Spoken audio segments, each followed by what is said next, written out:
ওই মেয়ে আমাদেরকে 2 দিন এই বাড়িতে পা রেখে সেই কথাটা বুঝিয়ে দিয়েছে মা। না বড় বৌমা, আমি ভাস্করের সঙ্গে একমত। আমাদের স্মার্ট মেয়েকে ওইভাবে শাসন করাটা ঠিক হয়নি। হাজার হোক ও আমাদের বাড়ির লক্ষ্মী, পুজোর দিনে ওকে এভাবে অপমান করাটা ঠিক হয়নি। ওর দিকটাও তো ভাবা উচিত ছিল আমাদের।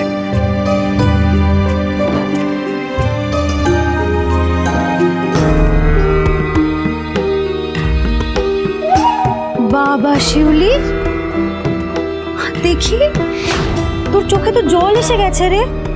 আরে মেজো বউয়ের জন্য বুঝি?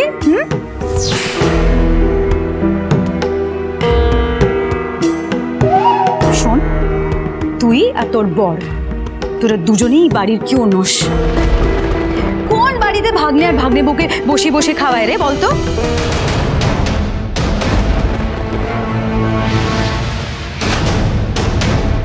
তোরা তো সংসারে 2 পয়সাও দিস না।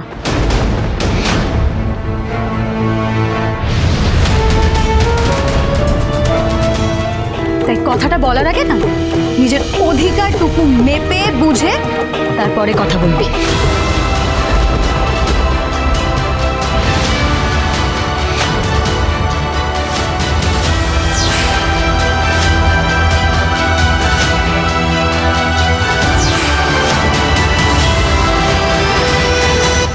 আমরা সবাই বড্ড ঠকে গেছি মা, বড্ড ঠকে গেছি।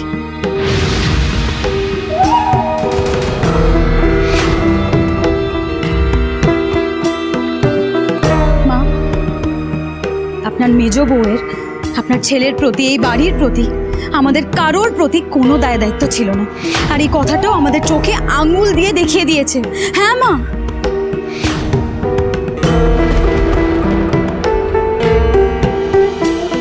যার জন্য আপনারা সবাই মিলে অনুতাপের সভা বসিয়েছেন না, সেই মেয়ে কাল রাত্রিরে আপনাদের কাউকে কিচ্ছু না বলে এই বাড়ি ছেড়ে চলে গেছে।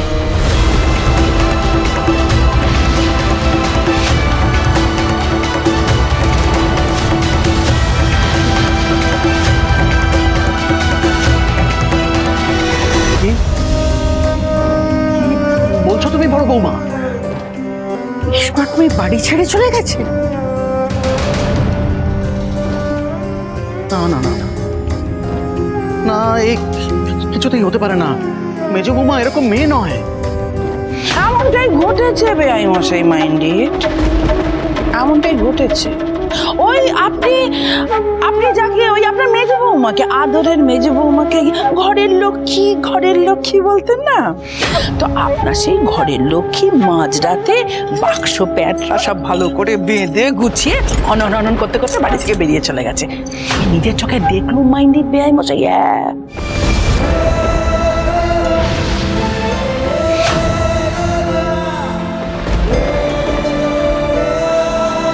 শঙ্কর তাকে আটকালো না?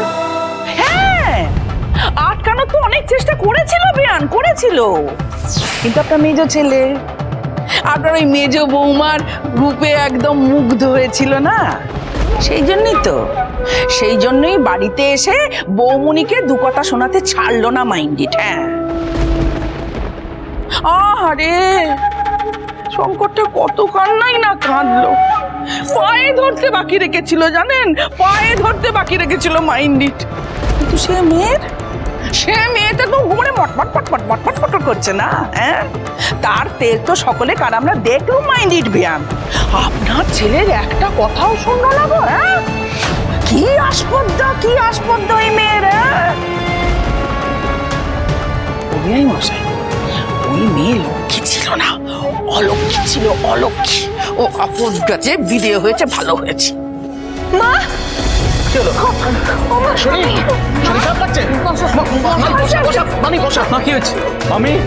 জল নিয়ে না।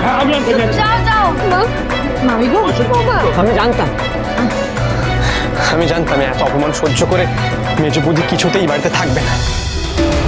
কেন চলে গেল মেজ বউ? আমরা শুধু ওকে 2-4টে প্রশ্ন করলাম, ব্যাস, এই জন্য।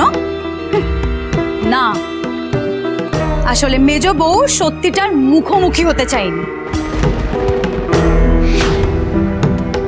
মেজ বউ বুঝে গেছিল যে এই বাড়িতে থাকলে তাকে এই প্রশ্নের উত্তর দিতেই হতো যে কেন পুলিশ এসেছিল। তার জীবনের কি কোনো গোপন কথা বেরিয়ে আসতো, নাকি কোনো খারাপ কাজের কথা বেরিয়ে আসতো?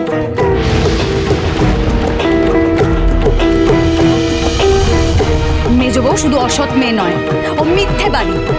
তাই ও পালিয়ে নিজের পিঠ বাঁচালো। বৌমনি,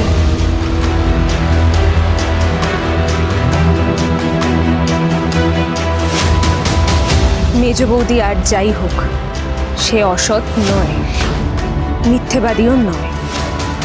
আসলে কি জানো তো বৌমনি, সব মানুষেরই না একটা আত্মসম্মান বোধ থাকে।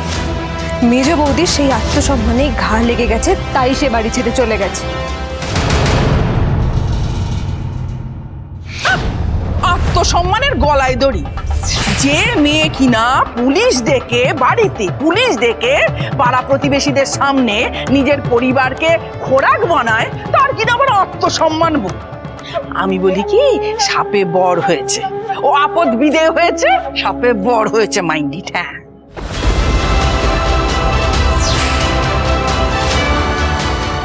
আহা মাইন্ডিট, আপনার ছেলে না কপালটাই খারাপ। একটা বিয়ে ভাঙলো আশীর্বাদের দিন, যাও আবার একটা বিয়ে দিলেন, হকটা গড়াতে না গড়াতেই বউটা পালালো। মাইন্ডিট,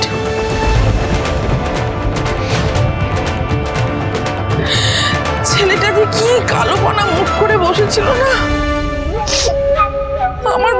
আমার বুকটা ফেটে খান খান হয়ে যাচ্ছিল। মাইন্ডিট,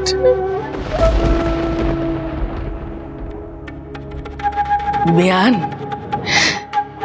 আমি বলি কি, আপনি একটা কাজ করুন মাইন্ডিট। আমার হাতে না খুব ভালো একটা পাত্রী আছে, আপনার মেজ ছেলের না আবার একটা বিয়ে দিন, নতুন বউ এলে পুরনো বউকে দুজনেই ভুলে যাবে। মাইন্ডিট,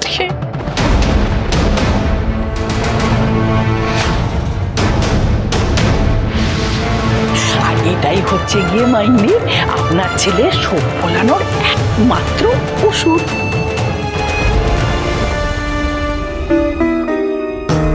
মা, আমার তো অন্য ভয় করছে। ঠাকুরপো তো সকালেই ঘুম থেকে উঠে পড়ে, কিন্তু এখনো যে দেখলাম ঘরের দরজা বন্ধ করে বসে আছে। মা, মা, বাবা, আপনার স্মার্ট মেয়ে ঠাকুরপোকে যে আঘাতটা করে গেছে, আমার না খুব ভয় করছে। সেটা সহ্য করতে না পেরে ঠাকুরপো ভালো মন্দ কিছু করে না বসে। শঙ্কর, শঙ্কর কোথায়? শঙ্কর, মেজদা, মেজদা গো, এই মেজদা, এই মেজদা ভাই, শঙ্কর, শঙ্কর, শঙ্কর সাড়া দে। কোথায়? মেজদা।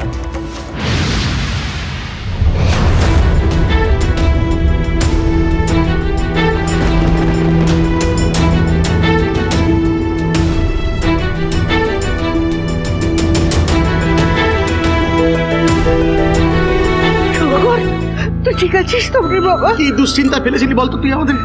শঙ্কর, কি হয়েছে মা?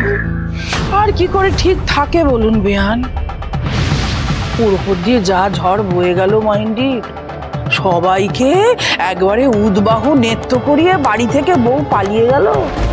বাবা, এমন চরিত্রের মেয়ে। কাকিমা, হ্যাঁ? আমি আপনাকে আগেও বলেছি, আজও বলছি, আমার স্ত্রীকে সম্মান দিয়ে কথা বলবেন। যে মেয়ে তোমার এই বাড়ির সবার নাক কেটে চলে গেল, তুমি এখনো কিনা তার সম্মানেরই কথাটা ভাবছো ঠাকুরপো?